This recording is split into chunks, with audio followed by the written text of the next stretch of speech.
রংপুরের আঞ্চলিক খাবার পাট শাকের গিট্টা। এখন যেহেতু পাটের সিজন তাই আমিও তুলে নিয়ে আসলাম। এই যে এভাবে পেঁচিয়ে 2 পাক দিয়ে একটা ঘূর্ণি দিয়ে গিট মেরে নিতে হবে। এর সাথে আমি কাঁঠালের বিচি দেবো, চাইলে আলু দেওয়া যাবে। কাঁঠালের বিচিগুলো 2 টুকরা করে ছুলে নিয়েছি। এর ভিতরে সামান্য লবণ দিয়ে এটা সিদ্ধ করে নেব।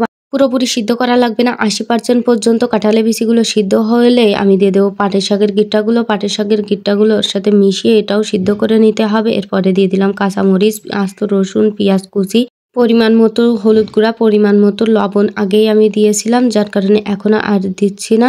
সিদ্ধের পানিটা শুকিয়ে আসলে এটা আমি নামিয়ে নেব। কড়াইতে দিয়ে দেব সয়াবিন তেলের মধ্যে একটা শুকনো মরিচ, 2 টুকরা করে পেঁয়াজ কুচি, ছেঁচে রাখা রসুনগুলো আমি লাল লাল করে ভেজে নেব। হালকা ব্রাউনিশ হয়ে আসলে আমি দিয়ে দেবো পাট শাকগুলো। এবার এইগুলো ভালোভাবে উল্টে পাল্টে মাখিয়ে তরকারি রেডি। এই শাকটা খেতে যে এত মজা, মনে হচ্ছিল রংপুরে যে তাদের ধন্যবাদ দিয়ে আসি এত সুন্দর একটা শাকের টেকনিক শেখানোর জন্য। আল্লাহ হাফেজ।